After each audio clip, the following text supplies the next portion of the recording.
দর্শক স্বাগত জানাচ্ছি যমুনা টেলিভিশনের নিয়মিত আয়োজন প্রবাসী বাংলাদেশে। বিশ্বের বিভিন্ন প্রান্তে থাকা প্রবাসীদের খবরাখবর নিয়ে আপনাদের সাথে আছি রিশান মাহমুদ। সিঙ্গাপুর এবং দুবাইয়ের পর বাংলাদেশই হবে আন্তর্জাতিক বিমানের হাব, এমনই প্রত্যয় ব্যক্ত করেছেন প্রধানমন্ত্রী শেখ হাসিনা।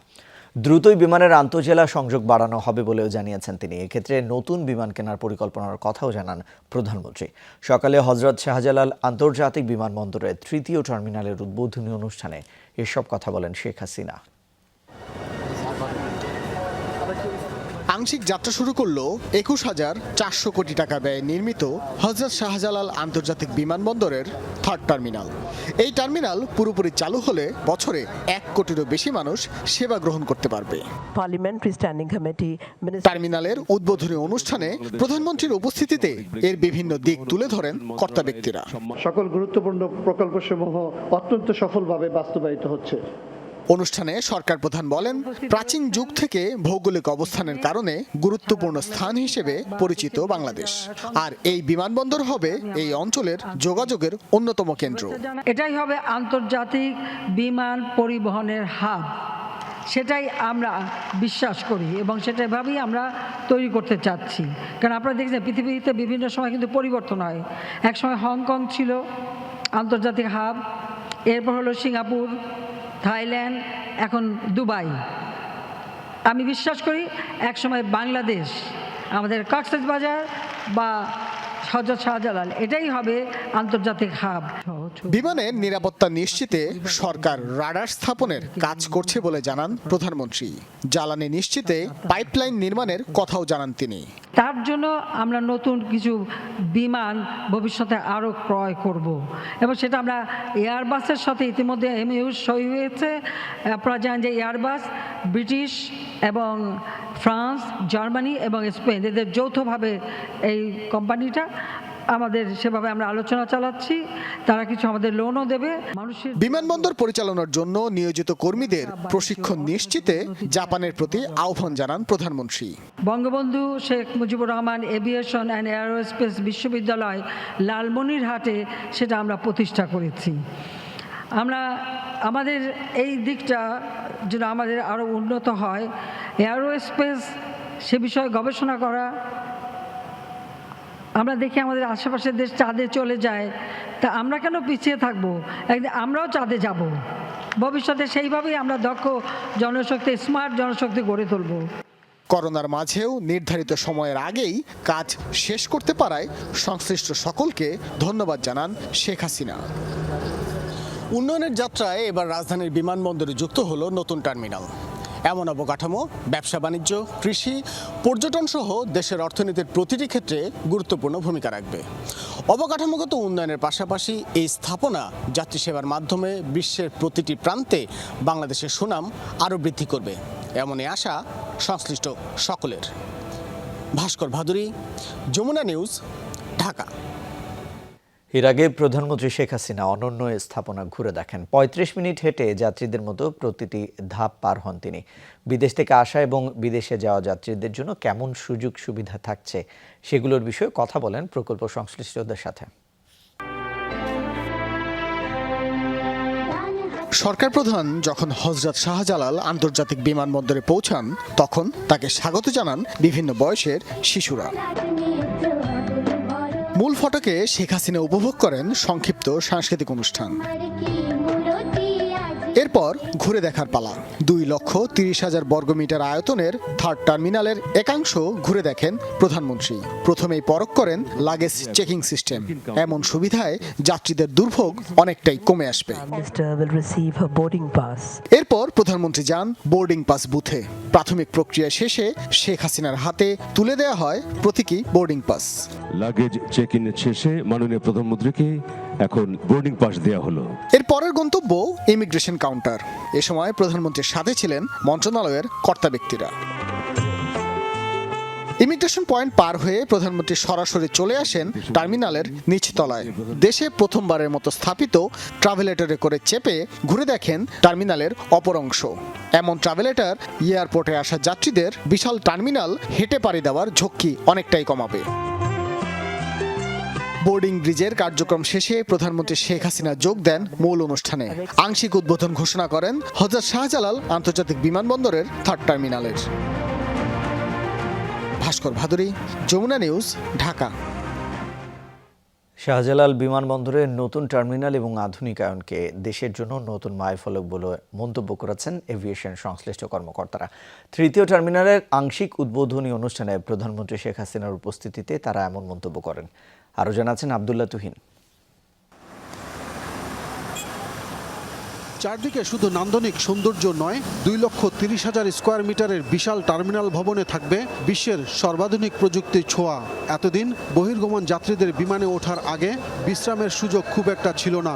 সুপরিচিত 3rd টার্মিনালে যাত্রীদের সেই ভোগান্তি দূর হবে বলে আশা করা হচ্ছে। সিঙ্গাপুরের চাঙ্গি বিমানবন্দর যিনি নকশা করেছিলেন, সেই রুহানি বাহারিনের শৈল্পিক নির্দেশনায় প্রস্তুত হচ্ছে 3rd টার্মিনাল। 3 বছর আগে শুরু হওয়া বিশাল এই কর্মযজ্ঞে যারা নেতৃত্ব দিয়েছেন, সেই সব কর্মকর্তাদের কণ্ঠেও ছিল উচ্ছ্বাস।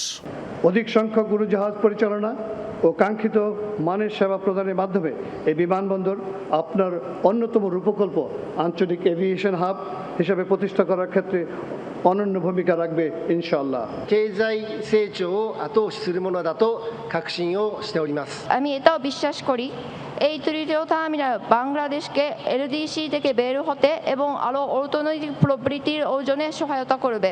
2041 সালে স্মার্ট বাংলাদেশ বিনির্মাণের যে রূপকল্প, তারই অবিচ্ছেদ্য অংশ বিমানের এই আধুনিকায়ন। বাংলাদেশ এখন উন্নত, সমৃদ্ধ, আত্মমর্যাদাশীল স্মার্ট বাংলাদেশ বিনির্মাণের পথযাত্রী। বাংলাদেশের অর্থনীতির আকার ক্রমান্বয়ে বৃদ্ধি পাচ্ছে। বর্তমানে সারা পৃথিবীতে বাংলাদেশ উন্নয়নের রোল মডেল। নতুন টার্মিনাল স্থাপন দেশের ব্যবসা বাণিজ্যের পাশাপাশি পর্যটন শিল্পেও বড় ভূমিকা রাখবে বলে মনে করেন কেউ কেউ। সারা পৃথিবীতে কোভিড-19 মহামারী আঘাত আনে। এই মহামারীর ভয়াবহতায় সারা পৃথিবী থমকে যায়, একের পর এক সবকিছু বন্ধ হয়ে যায়। কিন্তু এই ভয়াবহ সময়ও 3rd টার্মিনালের নির্মাণ কাজ একদিনের জন্য থেমে থাকেনি, বন্ধ হয়নি। 21,000 কোটি টাকারও বেশি খরচের অত্যাধুনিক প্রযুক্তির এই টার্মিনাল সাধারণের জন্য প্রস্তুত করতে সময় লাগবে কমপক্ষে আরও 1 বছর। বিমানবন্দর দিয়ে যারা নিয়মিত যাতায়াত করেন তাদের অনেক দুঃখ, কষ্ট, দুর্ভোগ আছে, কিন্তু অধিকাংশের একটি কমন অভিযোগ, যারা বিমানবন্দরে কর্মরত কর্মকর্তা কর্মচারী আছেন তাদের কাছ থেকে ভালো ব্যবহার পান না। তাই তাদের দাবি বা তারা বলছেন যে এত নান্দনিক সৌন্দর্য আর আধুনিক প্রযুক্তির অবকাঠামো দিয়ে কোনোই কাজ হবে না যদি ভালো ব্যবহার তারা সাধারণ যাত্রীদেরকে দিতে না পারেন। তাই সেই বিষয়টি লক্ষ্য রাখার জন্য আহ্বান জানিয়েছেন তারা। আব্দুল্লাহ তুহিন, যমুনা নিউজ, শাহজালাল আন্তর্জাতিক বিমানবন্দর, ঢাকা। হযরত শাহজালাল আন্তর্জাতিক বিমানবন্দরের নতুন টার্মিনাল নিয়ে উচ্ছ্বসিত প্রবাসী বাংলাদেশিরা। 3rd টার্মিনাল চালুর এই উদ্যোগের ফলে একদিকে যেমন কমবে ভোগান্তি, অন্যদিকে সহজ হবে যাতায়াত, এমনটাই বলছেন তারা। এর পাশাপাশি প্রবাসীদের হয়রানি বন্ধে আরও কার্যকর পদক্ষেপ নেওয়ার আহ্বান জানান তারা। অত্যাধুনিক প্রযুক্তি সম্বলিত শাহজালাল আন্তর্জাতিক বিমানবন্দরের 3rd টার্মিনাল প্রবাসী বাংলাদেশি ও বিদেশিদের কাছে গেল 15 বছরে বাংলাদেশের অভূতপূর্ব উন্নয়ন তুলে ধরার প্রথম দৃশ্যপট এই 3য় টার্মিনাল। বিমানবন্দরের এই উন্নয়নে উচ্ছ্বসিত প্রবাসীরা। বিশ্বের বিভিন্ন দেশে বসবাসরত বাংলাদেশিরা বলছেন, সরকারের এই উদ্যোগের ফলে একদিকে যেমন কমবে যাত্রীদের ভোগান্তি, অন্যদিকে সহজ হবে যাতায়াত। বিমানবন্দরে 3rd টার্মিনাল উদ্বোধন হওয়াতে আমরা রেমিটেন্স যোদ্ধা যারা আছি তারা অনেক উপকৃত হবে, আমাদের যাতায়াত অনেক সহজ হবে। প্রবাসী হিসেবে বলতে চাই, এটা ব্যবস্থাপনা যেন ঠিক থাকে, উন্নত বিশ্বের মতো আমরা যেন সুযোগ সুবিধা পাই। এটা প্রবাসীদের জন্য সবচেয়ে সেবামূলক একটা সুবিধা পাবো বলে আমি প্রত্যাশা করি। টার্মিনালের উন্নয়নের পাশাপাশি বিমানবন্দরে যাত্রী হয়রানি বন্ধের বিষয়টিও তুলে ধরেন প্রবাসীরা। এয়ারপোর্টে আমাদের প্রবাসীরা যেসব হয়রানির মুখোমুখি হয়, ওখান থেকে বেরিয়ে আনার চেষ্টাও আমাদের করা দরকার।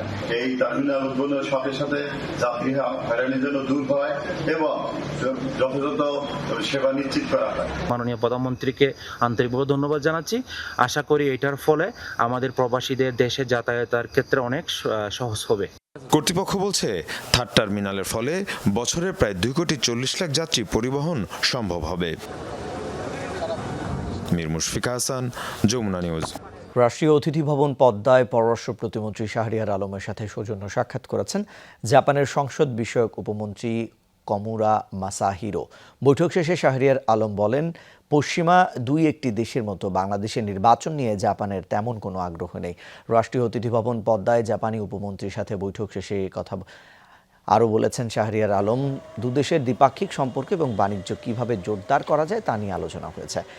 দেশের বড় বড় প্রকল্প যেগুলো জাপানি সহায়তায় নির্মাণ হচ্ছে সেগুলো দ্রুত বাস্তবায়ন নিয়েও আলোচনা হয়। পাশাপাশি আরও প্রকল্পে জাপানের সহায়তার বিষয়েও আলোচনা হয়।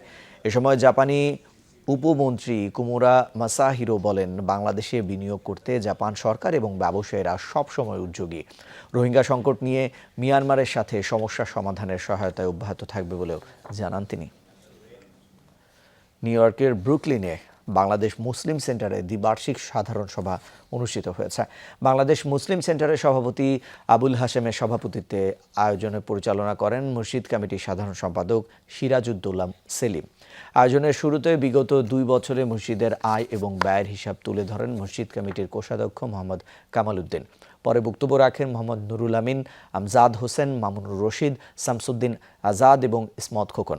এ সময় বক্তারা মসজিদের বর্তমান কমিটি বিলুপ্ত করে আগামী 3 মাসের জন্য নতুন কমিটি করার ঘোষণা দেন। পরে মসজিদের ইমাম মাওলানা রুহুল উল্লাহর পরিচালনায় হয় দোয়া।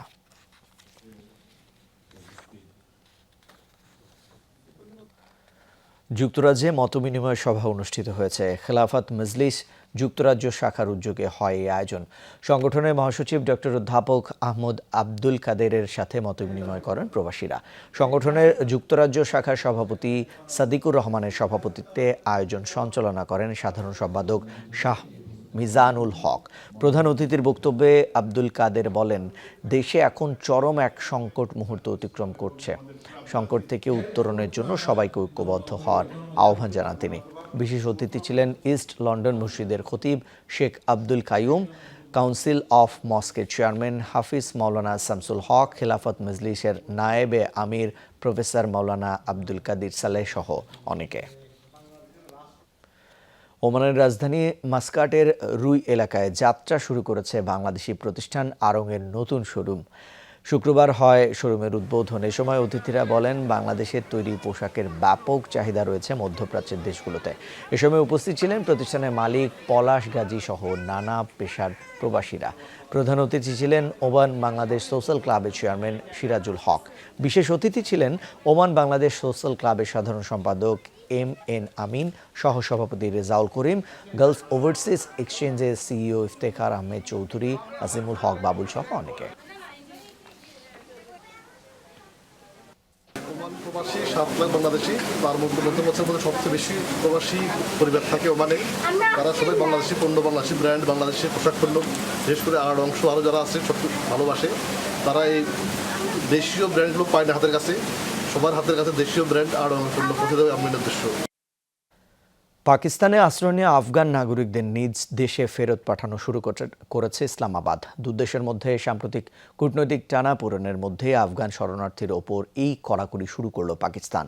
এর মধ্যে 16টি ট্রাকে করে 20টি আফগান পরিবারকে তোরখাম সীমান্তে নিয়ে যাওয়া হয়। আইনি প্রক্রিয়া শেষে এসব পরিবারের প্রায় 350 সদস্যকে আফগানিস্তানে ফেরত পাঠানো হয়। এর পাশাপাশি ইসলামাবাদের মারাগালা এলাকায় অবৈধভাবে গড়ে ওঠা আফগান বসতি গুড়িয়ে দেওয়া হয়েছে। চলতি বছরের শুরু থেকেই আফগান সীমান্তবর্তী পাকিস্তানের বিভিন্ন এলাকায় একের পর এক জঙ্গি হামলা হয়ে আসছে।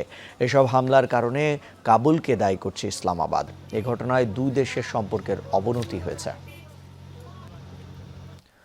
দর্শক, এই ছিল প্রবাসী বাংলাদেশে। এতক্ষণ সাথে থাকার জন্য সবাইকে ধন্যবাদ।